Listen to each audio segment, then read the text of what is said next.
Good afternoon, everybody, and welcome to another edition of Real Talks. I'm your host, David Steele. I hope everybody's having a great day. Um, so I went on early because we got a little, so we have to re record something. Matthew Anderson and I are actually going to be redoing one of the perfect movies that we have here on the channel, and that is The Empire Strikes Back. So that is later on today. We're going to be recording that. So guys, come back. I'll put out a notification. About 15, 20 minutes, maybe an hour before.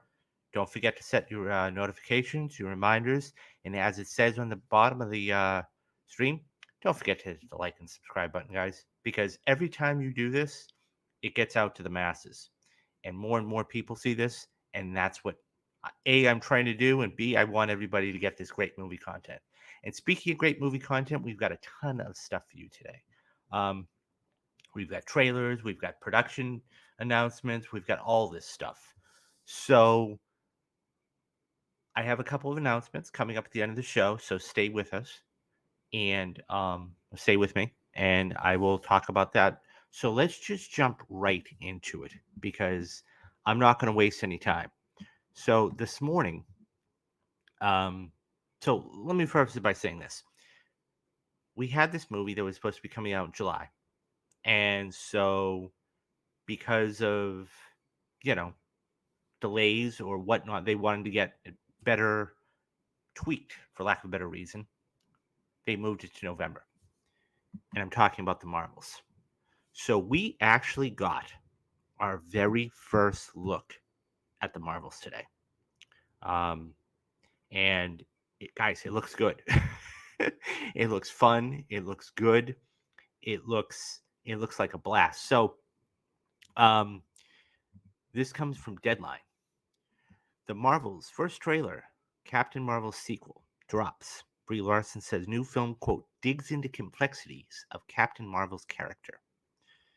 Marvel Studios has dropped the trailer for the Marvels during Tuesday's edition of Good Morning America, giving fans a peek at the 33rd film in the MCU. The upcoming film is set to hit theaters November 10th, which sees Brie Larson reprise her role as Captain Marvel, aka Carol Danvers. She is joined by Monica Rambeau, who is introduced in the Disney Plus series WandaVision.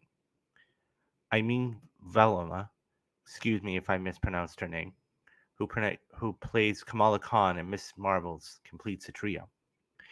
The trailer sets the scene for the trio coming together as a team for the first time under the direction of Samuel L. Jackson's Nick Fury.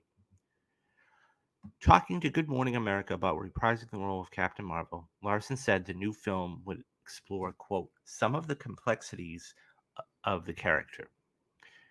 The first one, so the first one was the origin story of who she is. Now it's digging into some of the complexities, that there is much more to her than that. There are parts that are not so great about her. That we can see a hero as being a person that doesn't make every right decision all the time, she told the show. Nick Dacascos directs the Marvels, in which the sequels is the sequel to Captain Marvel. The film will directly follow the events of the post-credit scene from the Miss Marvel series. Ahead of the trailer being released, Marvel Studios released an audio teaser under the banner "Breaking," newly obtained audio from space. Various voices could be heard against sounds of interference and static. Someone sounds like Monica Rambeau is heard saying "hello," while Samuel L. Jackson Nick Fury says, "Where's Captain Rambeau?" Larson also talked about her two upcoming passion projects for Disney Plus: the short film "Remembering," exploring the power of imagination, and the docuseries "Growing Up," following young adults aged between 18 to 22 years old, coming of age in their experiences. I'm so lucky that I got to play pretend with my job, she told Good Morning America. The fact that I'm an actor came from me, from being a small child saying to my mom, I feel like sitting here on the couch talking about these projects is an honor and the inner child in me. I have a very vivid interior world, and it's something I've cultivated and is very special to me, said Larson. On the docu-series, Larson said she has decided to focus on the 18 to 22-year-old demographic due to her own experiences at that age. It started me from realizing that I had deep feelings of shame and this fear that I was unlovable and that there were parts of me, of myself, that I should never share or show, she explained. Okay, let's get right to it because, first of all, this looks amazing. Um, so this is going to be huge. Let's call a spade a spade. And this is going to be, it looks fun. It looks like a blast. And I can't wait to see this. I really can't.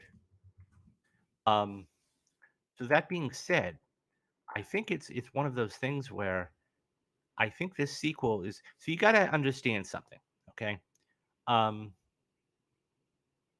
that Captain Marvel made one, the first one, okay, well, obviously, made $1.1 billion, and it actually had a $160 million budget, and it made 153 million opening weekend, and it grossed 1.1. This is one of those films for Marvel that was huge. Um, I don't expect this to be that big, but I expect it to be in the 7 to 800 million dollar range. Um, this is just, we're continuing the story now. Miss, you got to understand, got to remember too. Miss Marvel was one of the most watched, okay, if not the most watched streaming show on Disney Plus when that originally came out. So we're now seeing a new hero come in, and this is all going to be building again. Um, I can't wait. I can't wait. I think this is going to be really fun. I think in November, see, you have another Disney film coming out, but it's going to be up against some tough competition. So you're going to have Dune, okay, and then you're going to have later on you're going to have Wonka and everything else. Um, so it's one of those things. So let's get to one of our viewers. He says Guardians of the Galaxy will make close to $1 billion. I tend to agree with you, Kevin, and I think that this has a you know Um, I think this has a shot. Guardians has a shot to make close to $200 million opening weekend. And when you look at it, um, the fact that Doctor Strange: Multiverse of Madness was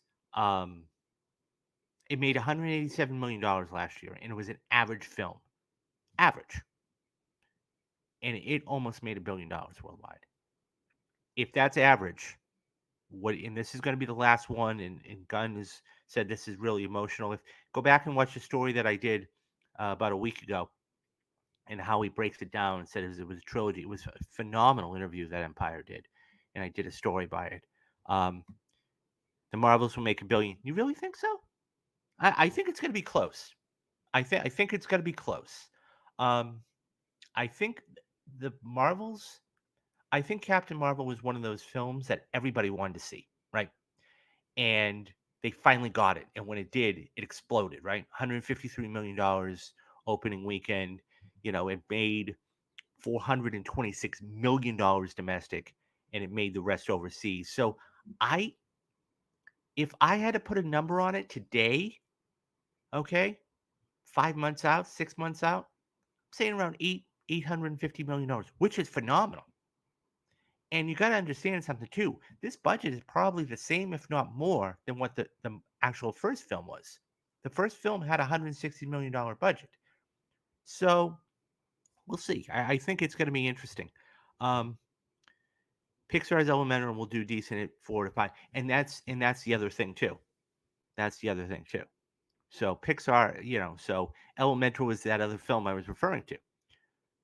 That's going to be interesting because they have two different films going up against each other. And don't forget, you're going to have a film like Wonka be out with Timothy Chalamet reprising his role. I mean, not reprising. He's going to be playing Willy Wonka. You've got Dune.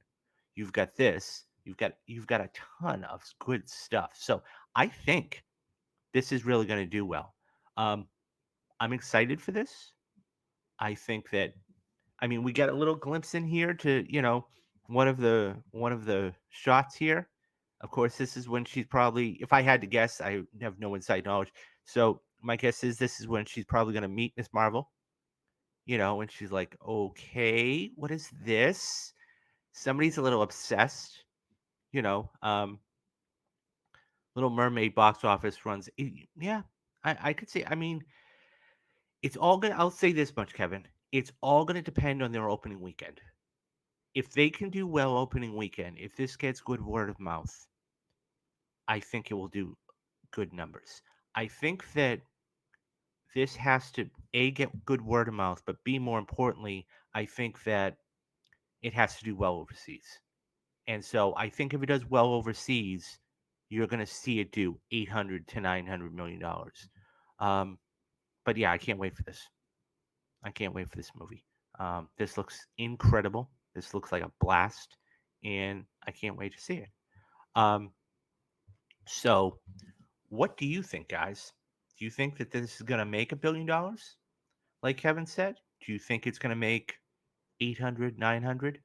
Do you think that this is going to be as good, if not better, than Captain Marvel? Let me know your thoughts down in the comments. Okay, before we get going again, let's tap into Kevin's one last. Or this is Alex. Thank you for joining us, Alice. Alex, I'm trying to be optimistic about the Marvels. However, the trailer looks like we're getting more of what we got from the last three MCU releases, which isn't a good thing. Well, I think that it's always hard to make a sequel, though. I think that that's something to be said. Sequels are always more difficult to make. I mean, look, there are, it's not, it can be done. It's just hard. And I think the fact that you had a Miss Marvel series to kind of introduce her, she can just come right into it. I think that's something to be said too. Um, I th- Look, I I am optimistic about it. I will say one thing too. I think that people want to see this. People want to see Brie Larson back. And don't forget, I mean, we hadn't really seen her. We'd only seen her one other time. I mean, we saw her in Endgame, obviously, which she was phenomenal. And then we'd only seen her one other time, and that was at the end of Shang-Chi. So we haven't heard anything. So let's take a couple of comments. With that being said, I'm holding out hope that it'll be better. Yeah. I mean, always go into a movie, always go into a movie, regardless of whether it looks like, with an open mind, and then reserve your judgment after. And you got to understand something too, Alex. This is only the very first trailer. So the very first trailer is supposed to get you interested in, um, just interested in it. So obviously you're an MCU fan. So the fact is, this wants to just give you a little touch, little breadcrumbs. When we get a second trailer, okay, probably in July or August, okay, then people will start to say, okay, this is what the story's about. Um, with that being said, Indiana Jones Dial of Destiny it's going to do a lot of money, Kevin. I'm not going to lie to you. It's going to do a lot of money. A lot of money. And it has that perfect spot too. And when we talk with Jeremy in about a month, we'll touch on this. But this has the possibility to win 2 weekends.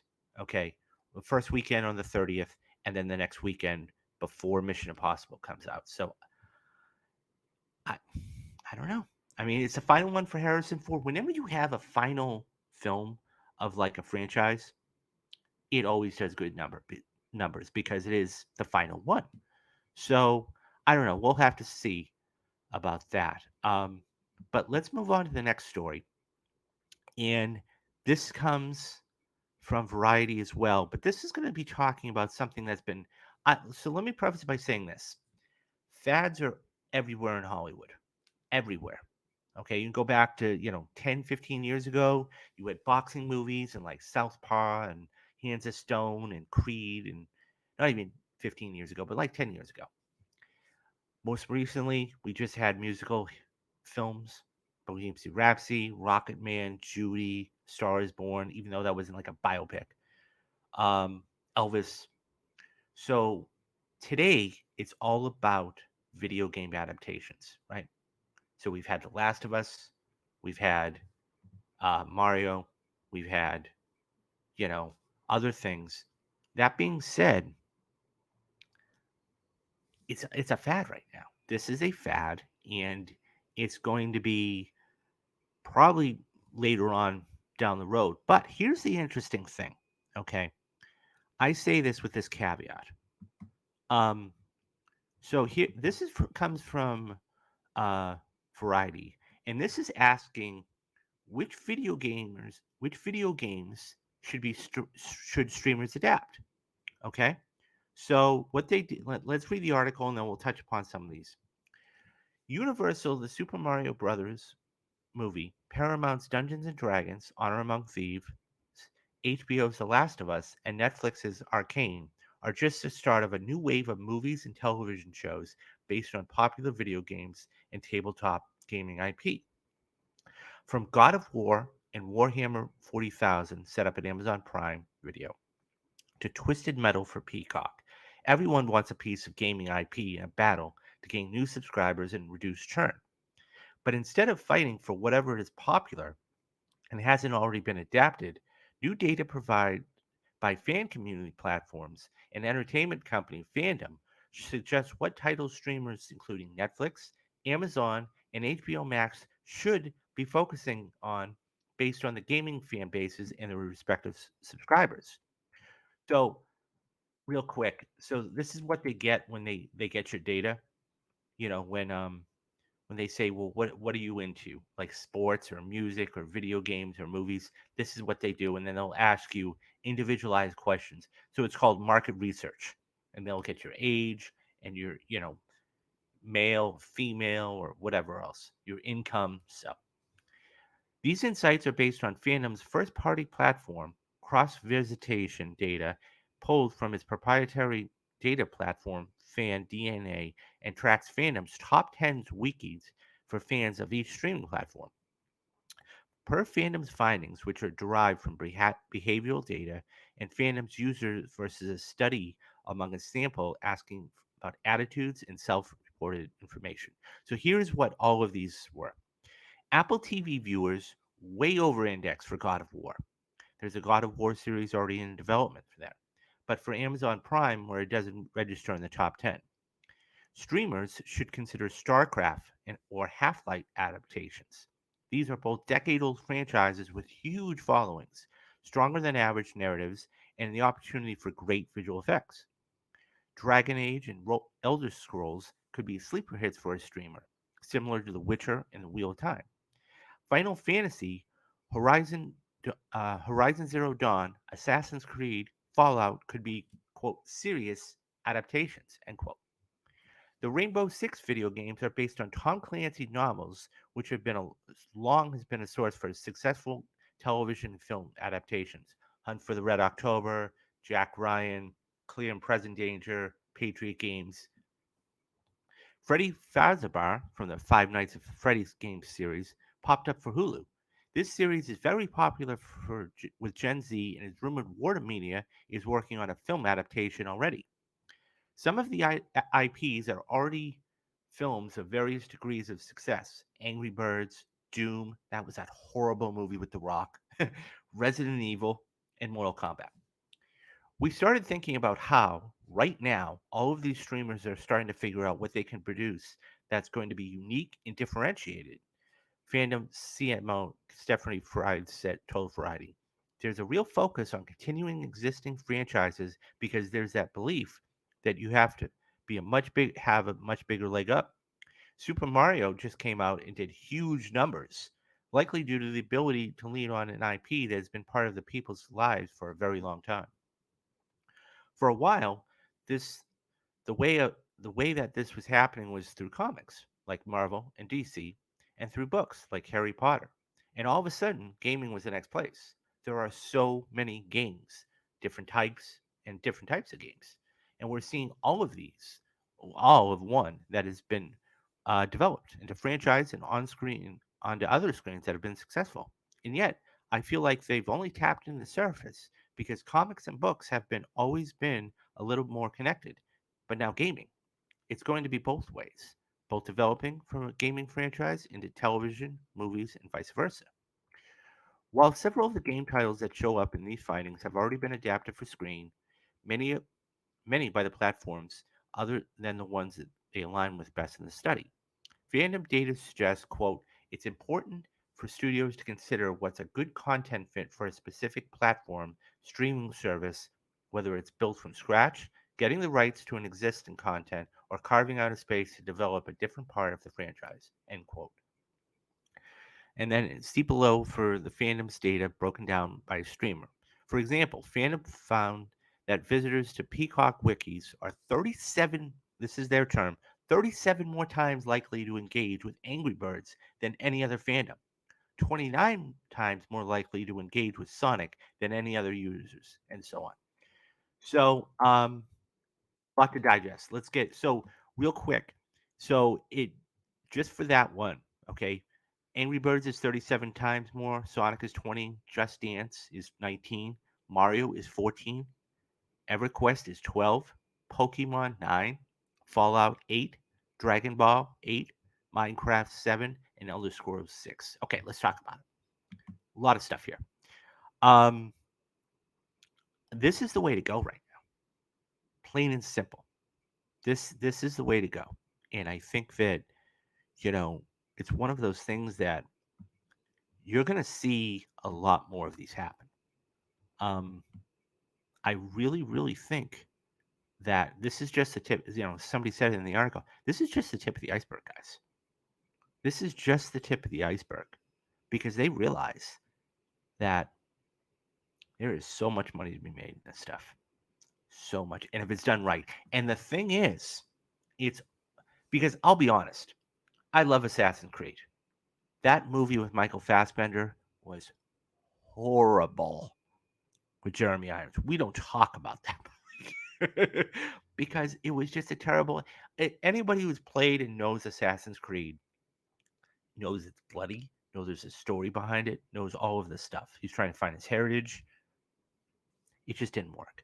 Nonetheless, these could be remade if they're done right. And if these streamers look, HBO Max, Warner laid down $100 million, okay, and The Last of Us got 8 million people to watch the last two episodes. The premiere episode of The Last of Us got over 5 million people, only second to The House of the Dragon, which we've got a story coming up later upon. But that's amazing. And there, as they said, there are so many games. I mean, you look at what Mario did, right? Mario just blew the doors off everybody for 5 days. $200 million for 5 days. And the thing is, the critics weren't too fond about it. It was 56% on Rotten Tomatoes for the critics, 95% for the fans. If it's done right, they can make a lot of money. Um, Kevin says Super Mario International box office total. Yeah, I tend to agree. I mean, so this is going to win this weekend, okay? Um, and then, you know, it's probably going to win the rest of the month, to be absolutely honest with you, Kevin. And then what will end up happening is once Guardians comes out, it's just going to, but then by that time, it's either going to be on streaming or it's going to be out of everybody's public eye because everybody's looking forward to Guardians. I think that, you know, Mario's going to, be interesting to see if they make a sequel. It really will. That being said, this is going to be, I think you're going to see a lot of these adaptations come out. Um, it all depends on number one, it depends on the streamer. Okay. It depends on the streamer. And it depends on what the IP is. For example, Halo was put on Peacock. And it didn't work. From everybody that I've talked to and has watched it, it didn't work at all. Now, they've renewed it, but I don't see it lasting. Now, you take it something like The Last of Us. See, this is where the demographics come into play. Okay? So you take a look at something like The Last of Us, for example. Okay, it's a very what Drunkman and Mazin did was amazing, and moreover than that, they realized what their demographic was. They realized it was a four quadrant show. Okay, you're talking about a show like The Walking Dead, which was a comic book, like video games, 18 to 34, and they did a phenomenal job. So, the, you know, not to mention, okay, not to mention, let's talk about um you have movies out there. For example, Doom. People forget Dwayne the Rock Johnson did Doom 25 years ago. I wouldn't be shocked to see them, whoever has the rights to it, remake that into a series. Okay? Assassin's Creed. I think that works better as a series. Okay? It's not a 2-hour film because you have a lot more time. You know, I think that it could really do a lot of good things. And if you tell that, and that's one thing else that you got to understand too. People could only watch The Last of Us on HBO Max. When it's exclusive to that streamer and they say yes, they'll subscribe. They'll subscribe to it. And that's a fact because they want to see it. Whether they're curious about it or whether they love the game like myself, let's say The Last of Us or whatever it is. They love the game. Um Video game adaptations are here to stay, and you're probably going to see this for the next 5 to 7 years. Don't be shocked if you're going to see, more television or video games for television streamers, and don't be shocked if you're going to see movies. And people are going to say, "Oh, we're tired of it." No, you're not. Otherwise, you wouldn't be going to the movies to see them or watching the streaming shows to see them. So it all depends on a couple things. Like I said, number one, it depends on the streamer. Number two, it depends on the IP. Okay. And number three, it depends on what your demographic is for that IP, or not only for the IP but the streamer. So, and that being said, do you think Disney Plus will win major Emmy? Um, I don't know. I mean, I think it's going to be. I mean, look, they've been nominated before. I mean, I don't know if they'll win an Emmy, but I would say this much, Kevin. I think, and I've said this before, I think The Last of Us has a real good shot of cleaning up the Emmys. No joke.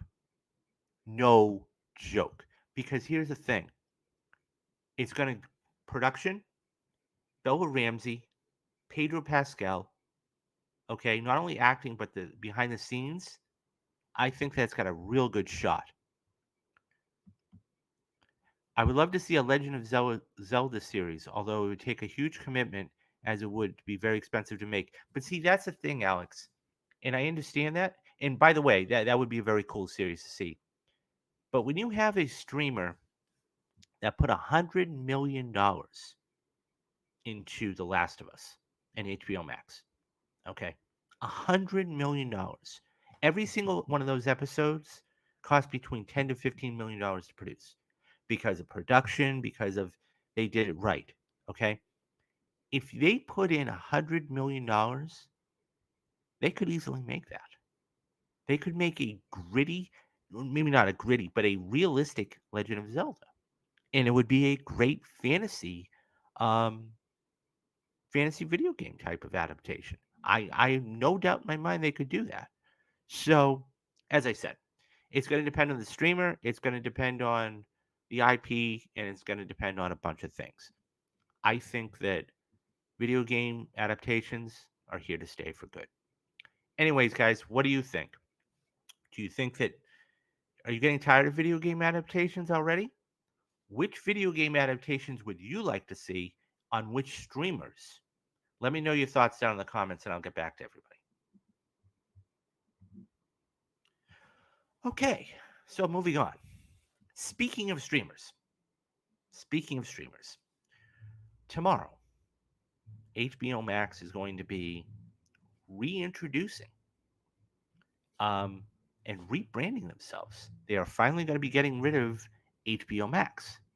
We don't know what it's going to be, but it's fascinating because we're not the only ones, the consumers, we're not the only ones that watch streamers. Of course, everybody in Hollywood does. This is fascinating because Hollywood insiders are now talking about what streamers they like and they don't like. So this comes from Variety, and the headline reads: From glitchy HBO Max to overwhelming Amazon Prime videos, Hollywood insiders spill on their least favorite streaming interfaces. Television viewing has never offered consumers more agency. Through the streaming revolution has Though the streaming revolution has provided viewers with a dizzying array of television and movie choices, it has also led to a free for all in how the content is assessed across various devices. Every streaming service has added custom touches to its overall user interface: the tabs, the rewind button, and the fast forward buttons, and a myriad of other functions that viewers are in need in order to queue up their shows. From the ability to speak into the Apple TV remote microphone instead of using a search bar, to the fateful day when Netflix allowed users to shut off the bombardment of autoplay, homepage autoplay, the interaction that fans have with streaming services has come a long way. According to Hollywood insiders, who may have an even more critical eye than the average consumer about the screen time experience, more progress in the area of the user interface and user experience is needed as streaming takes root as television's dominant delivery platform. The next wave of this conversation will likely begin tomorrow, actually, on April 12th, as Warner Brothers Discovery raises the curtain on its plans for its combined HBO Max and Discovery streaming service.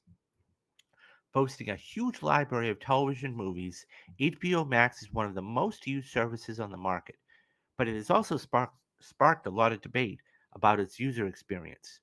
A query for HBO Max in the Twitter bar pulls up numerous expletive riddled rants about glitchy streamers and faulty rewind buttons. Warner Brothers Discovery Chief Financial Officer Gunnar Gunnar, I'm just going to call him Gunnar, admitted to a conference in January that the current service is, quote, subpar. He says, we're going to come out with a great product from a consumer experience perspective. And frankly, that's the biggest holdback for HBO Max right now, he said. The experience is not where it needs to be. So, where does that experience need to be? Variety spoke with 40 industry insiders about what they like, they don't like, and downright hate about using the major streaming platforms. For Peter Gould, co-creator and executive producer of Better Call Saul, the key is to having an easy way to get all the industry pertinent information he seeks. I love it when you have quick access to trailers.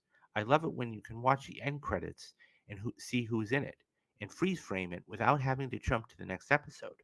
Sometimes there's not a way to do that, and that's a pain, he says, adding, I wish there was a standardized, quick way to turn on and off subtitles.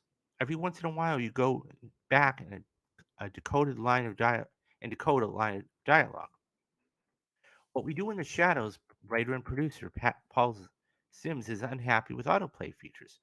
I like ones that don't make me mute my television, he says. Any streaming service that doesn't have pre-rolled ads yelling at me, I'm fine with. So he doesn't like the ad tiers either, huh? While Gould, Simmons, and other members of Hollywood are happy to discuss their features they like and dislike in the abstract, it's harder to get straight answers about which streamers they favor and which they hate, or at least which they try to find the lesser of many evils.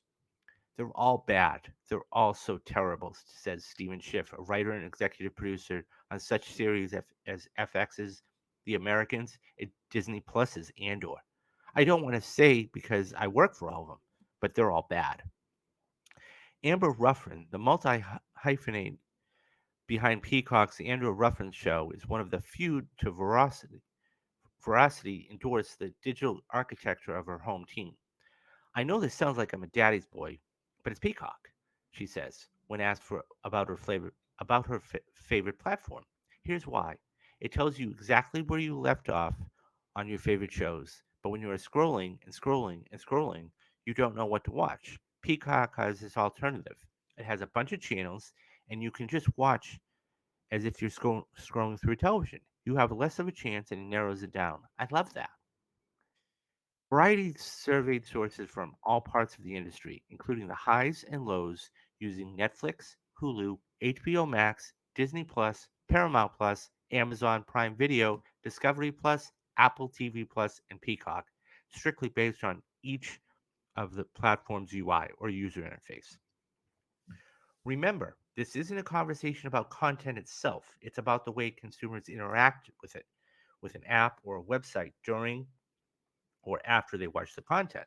Much of the following is collected from insiders with current or previous work experience at the company in question.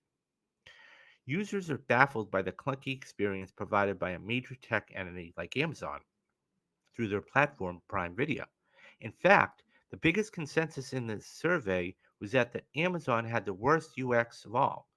For the company that innovated one click shopping, the interface still feels surprisingly TJ Maxx is one source. There's a bit of everything, but it's too hard to find the good stuff. You know what really pisses me off? Another source notes about HBO Max and Peacock, the latter of which received the most reviews of a survey, voted as the second easiest platform to use and the second hardest to use. When you click on a title from the home screen, it immediately starts playing where you left off. While the feature seems an attempt to get consumers to their content as quickly as possible, users don't like having that decision made for them. Sometimes I fall asleep watching television, the source says. So I want to see the episode menu first. That makes it so annoying to find. Netflix was the most widely regarded as having the best UI, with several comments about how intuitive and aesthetically pleasing the platform was. But the common complaint about the company that started the streaming revolution in, is that it can throw too much at you. I think it's very badly curated, said a viewer. Right now, in their 2022 Emmy nominees category, they have Sunset next to Made. I get it. Selling Sunset is a Netflix original that I'm sure that they want to show off. But if I'm looking for Emmy nominated content, I'm probably looking somewhere more prestigious. For a brutally honest sampling of the industry's takes on the apps that steal the show, we are. Okay, let's talk about this because there's a lot to digest here. Wow. So the fact is this: they consider, when these executives are actually watching this stuff, because they're watching their own content, right? And the thing is, so here's like Netflix's user interface. Okay, so this is, is the home play feature. As soon as that first screen comes up, it will automatically start to play, and that's what he doesn't like. I think, and I have a lot of these streamers, so I can really identify with some. Okay, um, HBO Max is good. I don't have no. I haven't been on HBO Max in a while. I haven't been on any streaming services in a while. But when I was watching The Last of Us, it was very easy to get to and from where I needed to be. That being said, I think that the leader is always going to be Netflix, right? Even though you have HBO Max, even though you have Amazon Prime. And I find it kind of funny though, with the person saying, "Well, it's kind of TJ Maxx, even though they're the ones that developed this, right?" Nonetheless, um, it's all a matter of, because the ease of the UI or the user interface is going to dictate whether you get on, okay, or not get the streaming service or not. Um, this is why exclusivity is so important. Like I was talking about, HBO Max is one of those things where you can only watch The Last of Us, right? But if you had to go through all of this other stuff, you know, so look, streaming services are not bad. They're not great. They're not bad. I hope that with this whole rebranding of HBO Max, okay, and Alex says it's reportedly just going to be called Maxwell. We'll see. I mean, I think you might have said it, or somebody else that might have said HBO Plus, that which would be good. But yeah, Max is fine. But the thing is, how do I know what's Max? I mean, do you see my point? There has to be some sort of HBO in there. Okay. Um, but I do think if I were going to pick one, I would say HBO Max myself. That being said, it's all fascinating because these insiders are actually users themselves. So they can critique their own stuff. And I found it humorous that one of them said they're all bad. They're all bad. You can't work with it. I mean, you know, it's one of those things where if you can't work, I mean, imagine working at Netflix for a minute or let's say HBO Max and actually having to say they're all bad. That's pretty funny. Um, anyways, yeah. So I mean, the streamers I have HBO Max. Okay, I have Peacock. What else do I have? I think I have one other streaming service. I might have Hulu. I don't know, but I definitely do have those two. So yeah, I mean, I didn't have any problem with it. I will agree with her on one thing. I do like the fact that you can just scroll down in Peacock. You can just watch the news, or even it's localized too. So you can go to Boston, for example, on WCB. You know, what is it? NBC, and watch the news there, or you can watch the news and nightly news and whatever. So it's all interesting. The easier it is for people to navigate, the more people subscribe to the thing, and I think they're realizing that. What do you guys think about this? Do you guys think that first of all, which streaming services do you have, and do you think they're easy to navigate? If you could change any couple of things about the streaming service, what would you change about it? And how do you think HBO is really good? HBO Max is as it stands right now. How do you think they're going to do in the UI and everything else? Leave your thoughts down in the comments, and I'll get back to everybody. Okay, so our final story of the day um, is about a story that is on HBO Max, and that is The House of the Dragon. It is reportedly going into production, and it is going to begin filming. And so this is a good thing because it was one of the biggest shows for HBO on their platform, HBO Max on their platform. House of the Dragon locks in season 2 cast, production team as filming begins. Filming is underway for the second season of The House of the Dragon, HBO confirmed Tuesday. Based on George R. Martin's Fire and Blood, the spin-off, set 200 years before the events of Game of Thrones, tells the story of House Targaryen. We are thrilled to be shooting again with members of the original family as well as new talents on both sides of the camera. Series co-creator, executive producer, and showrunner Ryan Condal said in a statement. All of your favorite characters will be conspiring at the council tables, marching with the armies, and riding dragons into battle soon enough. We can't wait to share what we have in store. To celebrate things, HBO shared a behind the scenes photograph at the Iron Throne at Livingston Studios in the United Kingdom. Main cast of season 2 includes Matt Smith, Olivia Cook, Emma D'Arcy, Eva Best, Fabian Frankel, Ewan Mitchell, Tom Glenn Carney, and Ryan Ryan. Additional running cast includes Harry Collin, Bethany Antonia, Phoebe Campbell, Phyllis Sabin, Jeffrey Hall, and Matthew Needham. In addition to Condal, Martin serves as a co-creator and executive producer. Other EPs include Sarah Haas, EP is executive producer.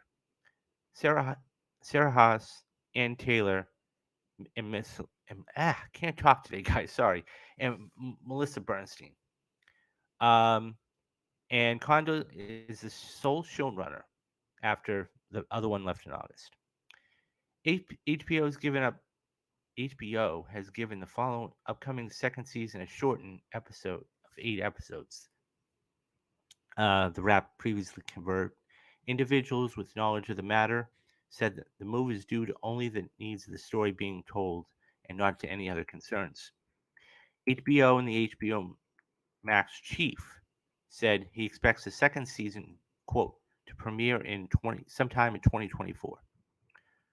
They're just starting to put the plans together, and just like last time, there will be so many unknowns, he told Vulture in an interview in October. It's not to be coy or secretive, but you don't want to say when it's going to be on the date, so then you have to move it.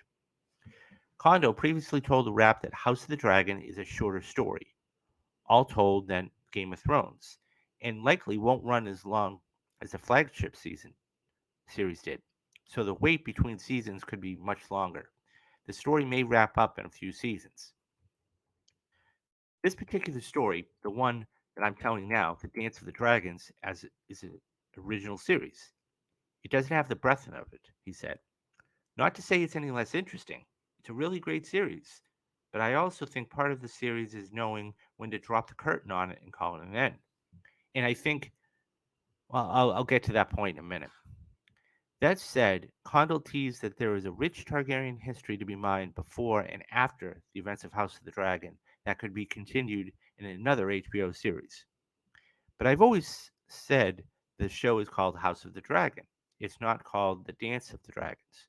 And I think there is a very rich 300-year Targaryen dynasty to mine many stories out of. And I think the thing that I think is the most promising for the future for the fans of Westeros is that George has written some deeply complex history. There's that's 3 centuries long that begins with Arya's conquest. Actually, it begins before that with the story of the Targaryens leaving old Valyria because of the dream of one little girl. There are so many stories to be mined out.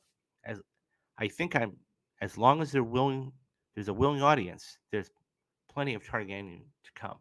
Okay, couple of things. Number one, fantastic that it's on the men about filming. I can't wait to see this. Number two, I think that I, I think House of the not House of the I always confuse them. Game of Thrones could have very, very, very easily have just totally cut off after the seventh season. It didn't need the eighth season. Um, because that eighth season was horrible. Horrible. And anybody who is a Game of Thrones fan, and I've watched the whole thing, it's been a while, but I've watched it. They'll tell you that was the worst season by far. By far. That being said, I think that this is going to be better. The introduction to characters is always hard because, let's face it, you have to get to know the characters and everything else. By the end of the first season, you know what their motives are, whether it's power or money or fame or whatever it is. In this case, it's power. And the thing is, this second season is going to dive deeper and deeper and deeper into this. Um, and it's as good, if it's as good as the first season, look out. I can't wait to see this. The fact that it's a little shortened doesn't worry me at all because that means they want to take it seriously and as good, make the very best possible episodes they can. And when you do that, you come out with good product. So I'm not worried about this at all. And don't forget, guys, let's call a spade for a minute. House of the Dragon, when it premiered, was the largest opening for any series on HBO Max. This is what they kicked it off with, you know. So there's something to be said about that. This is going to do huge numbers for the second one too, and the fact that they're able to put it on their platform, wow, look out. 2024. I mean, this is going if all the plans work out like they want, okay, they're going to probably have, okay, This come out in 2024, okay? And then you're going to have, hopefully, I don't know about this, speculation, it's 2023 now, um, Last of Us Part 2 or Last of Us Season 2. So you could have The Last of Us Season 2 come out in 2025. So there's a shot. They're going to be dominating this thing. Look, for the next 2 years, look, HBO has been dominating the cable market for the past 20 years. Okay. Whether it is something like House of the Dragon, but whether it is Game of Thrones, whether it is Succession, whether it is The Wire, whether it is The Sopranos, whatever it is, this is no different. They're just moving it all to streaming. Um, they need to rebrand this, and they're going to tomorrow. I just hope it, you know, I just hope that it's the name is halfway decent. I'm very curious. Matter of fact, after the show, I might go on HBO Max just to see what kind of changes that are made. But they right now are in the spotlight for all the bad reasons. So, yeah, it'll be very interesting to see.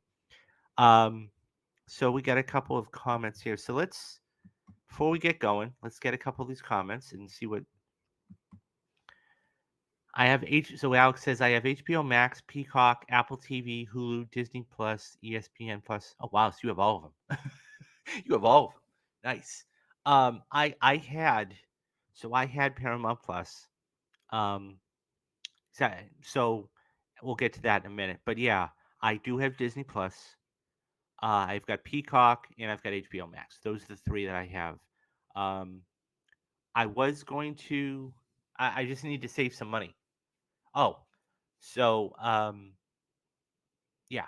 So I know somebody that has like Amazon Prime and Netflix and everything else. So I had a brief subscription to Apple TV. I just forgot to renew it or not renew it. I'm sorry. What am I trying to say?